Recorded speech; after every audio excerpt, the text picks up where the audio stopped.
Para criar uma máquina virtual no Hyper-V, basta vir aqui no nosso servidor e clicar no botão direito. Ele vai abrir aqui algumas opções.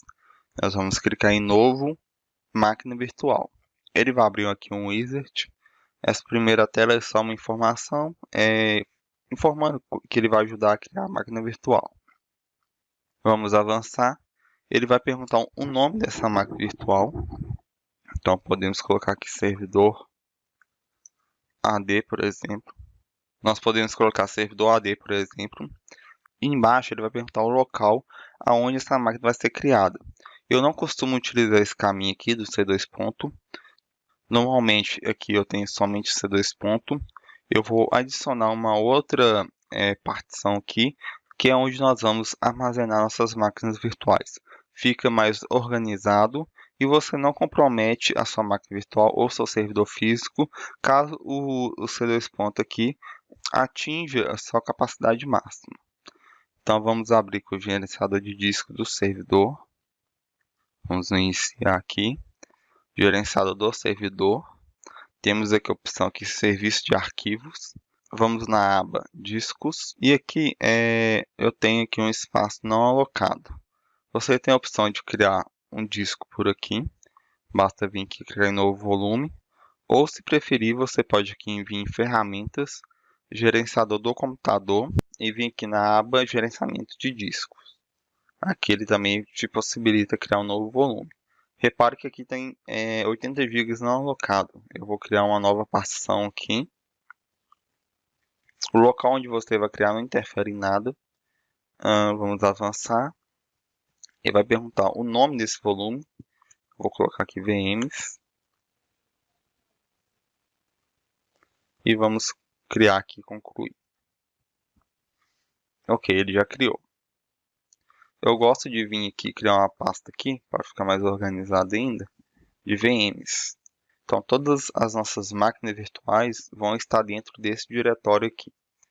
Vamos voltar lá para o nosso Hyper-V e vamos selecionar essa opção aqui, ó, que eu quero alterar o local onde vai ser salva a máquina.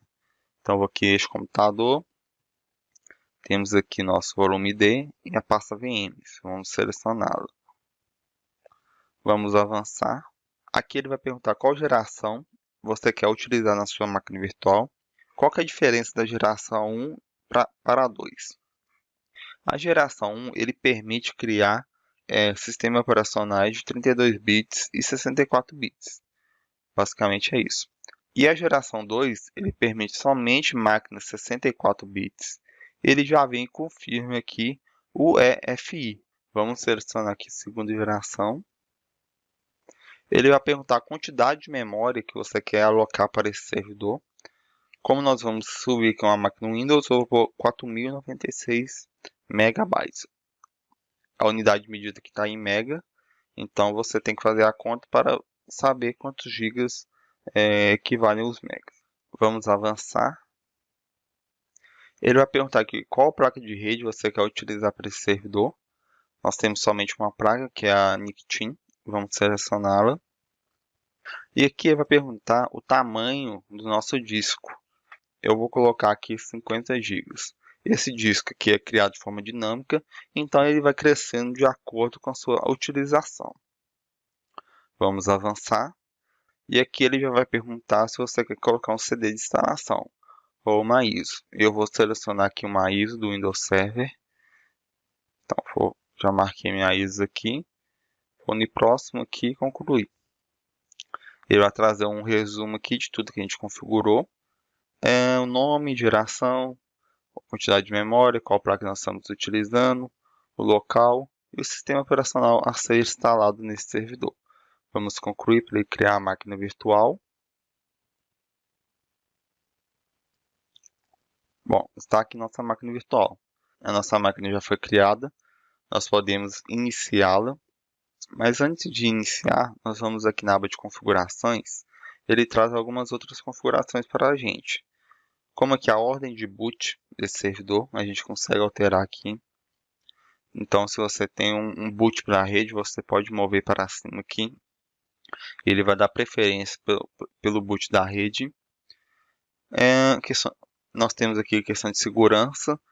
Vamos ver quando a gente criar uma máquina Linux, nós vamos precisar desabilitar essa inicialização segura. Quantidade de memória, você pode utilizar memória dinâmica também. Ele vai alocando memória de acordo com o que a máquina vai precisando. Então aqui a gente definiu 4 GB. Então vamos supor que esse servidor pode chegar até 8 GB. Vamos supor que esse servidor pode chegar até 8 GB de memória RAM. Então, de acordo com a capacidade, com a sua demanda, ele vai elevando a sua memória.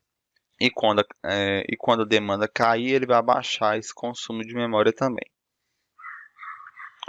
Temos aqui a quantidade de processadores virtuais que nós podemos alocar nessa máquina. Então, aqui, eu vou abrir aqui o gerenciador de tarefas. Se a gente vir aqui na aba de desempenho, eu tenho 4 núcleos no meu processador. Então, nós podemos alocar aqui até 4 núcleos para esse servidor. Eu vou manter aqui, vou colocar 2 núcleos aqui, então ele vai poder utilizar até 50% do recurso do meu servidor físico. Temos aqui o HD, então eu posso editar o HD se eu quiser futuramente precisar de mais espaço, eu posso compactá-lo para diminuir ou expandir esse HD aqui para aumentar a sua capacidade também. E se eu vir aqui em controlador SCSI, eu consigo também adicionar uma unidade de DVD ou mais um HD para a minha máquina. Então é possível criar mais HDs do que já tem hoje. Mais para frente nós vamos adicionar mais HDs nessa máquina aqui para o nosso servidor de arquivos. Placa de rede também é possível alterar aqui. A nossa NIC. É interessante ter um recurso aqui, quando a gente está utilizando a NIC-TIM, é bom você vir aqui expandir, vem recurso avançado e habilitar aqui essa placa de rede e habilitar essa placa de rede para utilizar o agrupamento NIC-TIM, porque senão ele não vai utilizar toda a capacidade máxima aqui do NIC, ele vai ficar limitado à sua placa de rede. Vamos prosseguir aqui. O nome desse servidor, é possível alterar o nome que está aqui no Hyper-V. Aqui tem algumas integrações, por exemplo, nós temos aqui a sincronização de data e hora. Essa máquina virtual sempre vai pegar a data e hora que está na sua máquina física. Você pode habilitar ou desabilitar essa opção. São algumas integrações que o Hyper-V traz aqui para a máquina virtual. Aqui é a configuração de pontos de verificações. Normalmente a gente não altera, deixa o padrão mesmo. Aqui é o local onde está salvo as configurações da máquina virtual. Essa ação de início automático aqui, nós temos basicamente quando o seu servidor é iniciado, por exemplo, houve uma queda de energia, o seu servidor ligou novamente. Quais ações ele vai tomar com as máquinas virtuais? Nós temos aqui 3 ações. A primeira dela é nada. O que seria? A máquina virtual não vai ser ligada. Ela vai continuar desligada no seu servidor. Mesmo que no momento que o servidor desligou, a máquina virtual estava ligada, quando o servidor físico ligar novamente, essa máquina virtual não vai ser inicializada. Nós temos aqui iniciar automaticamente, se ela estava em execução quando o serviço parou. Então, se a máquina já estava ligada, quando o servidor iniciar novamente, o servidor físico ligar novamente, se ela já estava em execução, ela vai ligar automaticamente. E aqui tem uma outra opção interessante que você pode determinar um atraso na inicialização. Então, por exemplo, o servidor acabou de ligar. Você tem algumas prioridades de máquinas virtuais, qual que liga primeiro, qual que liga depois. Você determina aqui o tempo após o servidor iniciar, quanto tempo depois essa máquina vai ligar. Então, eu posso colocar 120 segundos aqui. Após o início do seu servidor físico, só depois de 2 minutos que essa máquina virtual vai poder ligar. E eu posso marcar aqui também, sempre iniciar essa máquina automaticamente. Independente se essa máquina foi desligada ou não, ele sempre vai ligar essa máquina. E temos essa opção aqui de opção de parada automática. É quando o servidor é desligado ou desligado de forma repentina. Normalmente ele salva o estado da máquina e tira uma foto, por exemplo, da máquina. E quando o servidor voltar, ele volta o servidor da mesma forma que estava antes. Então, esse é o padrão. Ou você pode marcar aqui para desligar a máquina automaticamente.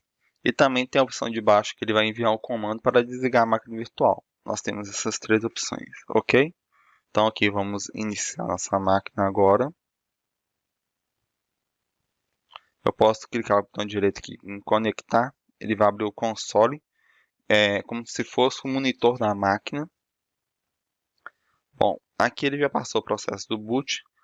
Eu tenho essa opção aqui que é Ctrl+Del, que ele vai reiniciar a máquina. Posso dar um Enter aqui que para dar o boot no CD. Ele vai abrir aqui a instalação do Windows. Aqui ele já deu o boot no CD. E aqui já é o processo de instalação do sistema operacional. Então toda a nossa parte de configuração de máquina virtual já foi vista. O processo é o mesmo para criar uma máquina Linux ou Windows. Essa máquina aqui já está concluída. Podemos fechar aqui. O processo para criar a máquina Linux é o mesmo. Basta a gente vir criar o botão direito, nova máquina virtual. Eu vou demonstrar aqui rapidamente como que cria, para vocês verem que não tem diferença. Eu coloco aqui Linux.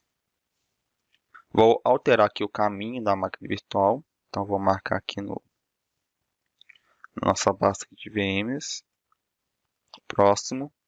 Vou marcar também a geração 2.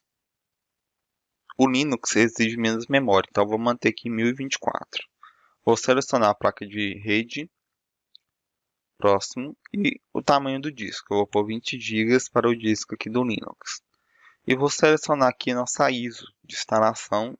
No meu caso que eu estou com a do CentOS 7. Avançar, concluir. Lembre, sempre que nós estamos utilizando o Nickteam, temos que alterar aqui no adaptador de rede a opção do agrupamento, habilitar aqui, ó. Temos aqui a opção agrupamento NIC. Nós temos que permitir esse adaptador que faça parte da equipe. Sempre que você estiver utilizando Nickteam, habilite essa opção aqui na sua máquina virtual. E vamos vir aqui em segurança também e desabilitar essa aqui, ó. Habilitar a inicialização segura. Tem que estar desabilitada esta opção. Então vamos aplicar aqui, OK. E vamos iniciar aqui nossa máquina Linux. Aqui ele já até deu boot aqui no CD do CentOS. Coloquei aqui para instalar, vamos só aguardar um instante. Aqui ele já iniciou a parte de instalação do Linux. Então as nossas máquinas virtuais aqui já estão instaladas. Basta concluir a instalação do sistema operacional.